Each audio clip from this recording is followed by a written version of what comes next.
Welcome to Padmaja Reddy kitchen. ఈరోజు తయారు చేయబోయే రెసిపీ చింతకాయ పచ్చడి, నిల్వ పచ్చడి.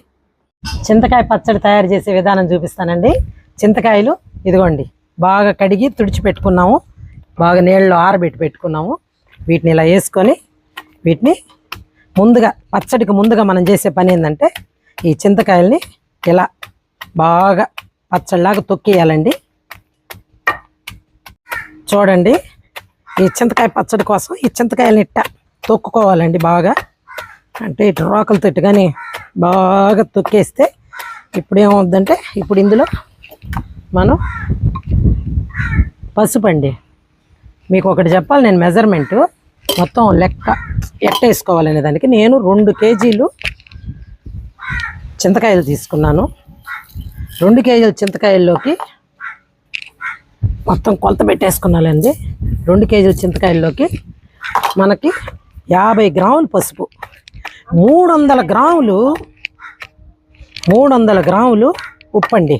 మొత్తం ఇప్పుడు దీంతో ఇంత పోసినట్టు మీకు కనిపించిన మొత్తం చింతకాయల్లోకి 2 కిలోల చింతకాయల్లోకి 50 గ్రాముల పసుపు, 300 గ్రాములు కల్లుప్పు వేసి తొక్కి పెట్టేస్తానండి మొత్తం. ఇది ఈరోజు తొక్కిన తర్వాత ఈ పచ్చడిని ఈ విధంగా ఈ చింతకాయల్ని ఇలా ఇలా కలుపుకుంటూ మనం ఈ చింతకాయ తొక్కండి, దీన్ని తొక్కి పెట్టుకోవాలి. మేము చింతకాయ తొక్కు అంటాం దీన్ని.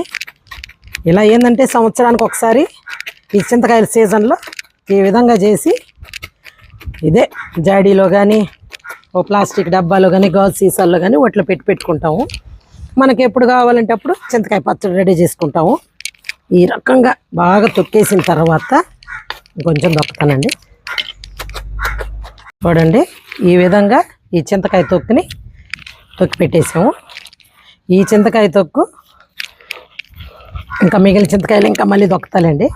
ఏమవుద్దంటే ఇదంతా రేపటికి, ఈరోజు ఇటుగాని చేసి పెట్టుకుంటే రేపటికి ఇదండి ఈ పీసులు దీంతో గింజలు వస్తాయి కదా, అవన్నీ రేపైతే తీసుకోవడానికి బాగా వీలవద్దు అనమాట. ఊరద్దు కాబట్టి ఇది సపరేట్గా గింజల్ని పీసుల్ని తీసి పక్కన పెట్టుకొని రేపు చింతకాయ పచ్చడి తయారు చేస్తానండి. ముందుగా మనం ఈ చింతకాయలన్నీ మనం ఇలా రోట్లో వేసుకొని బాగా దంచి పెట్టుకున్నాం కదా, ఇలాగ చింతకాయ తొక్కులాగా, దీని చింతకాయ తొక్కు అంటాం. ఇలా దంచి పెట్టుకున్నాము. ఒక రోజు గడిచిన తర్వాత ఇలా ఇలా ఈ పీసులు, వీటికి ఈ విత్తనాలు ఇవన్నీ సపరేట్ చేసుకుంటే ఇవి బాగుండవు అనమాట. ఈ పక్కన పెట్టేసుకొని ఈ విధంగా ఏం పీసులు గింజలు ఏం లేకుండా ఇలా చేసి పెట్టుకున్నాం. పచ్చడికి రెడీ చేసి పెట్టుకున్నాము. చూడండి, ఈ చింతకాయ పచ్చడి తయారు చేసుకునే విధానం. ముందుగా మనం 1 స్పూను చిన్న గంటితో ఆయిల్ వేసుకొని ఎండుమిర్చి, దీనికేమి మనకి కొలతలు అవసరం లేదండి.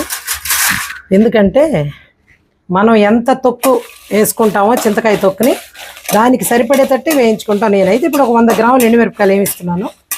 దానికి సరిపడేటట్టు అనే ఉప్పు కారం చూసుకొని మనం కలుపుకుంటాము.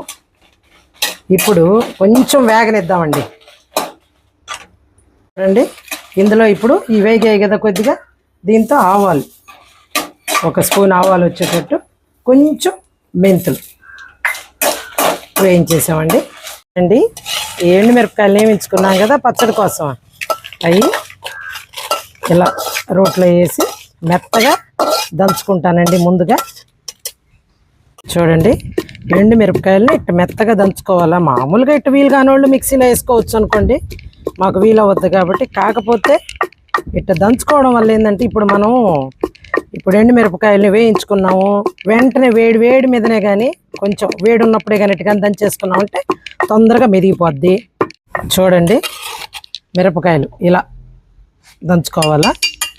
ఇప్పుడు మిరపకాయలు దంచేసుకున్నాం కదా, పొడి అయిపోయింది.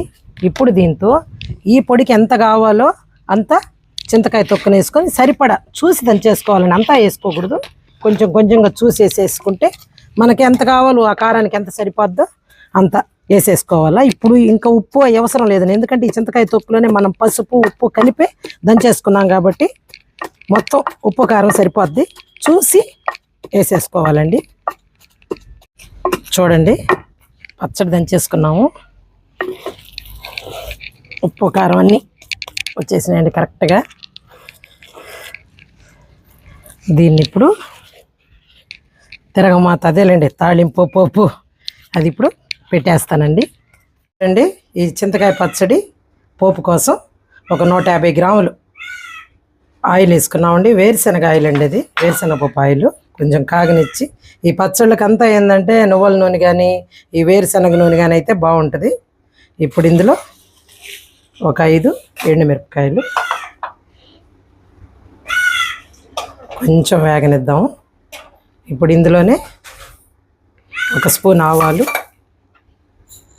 పచ్చెనగపప్పు, మినప్పప్పు అండి, పొట్టు మినప్పప్పు అది. చూడండి పోపు బాగా వేగింది. ఇప్పుడు ఇందులో కరివేపాకు ఒక 4 గ్రాములు వేసాము. ఇప్పుడు ఇందులోనే ఈ పచ్చడి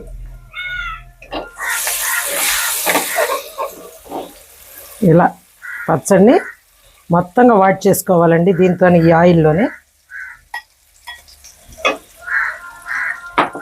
చూడండి ఈ చింతకాయ పచ్చడి ఇలా ఆయిల్లో బాగా మగ్గనియాలండి.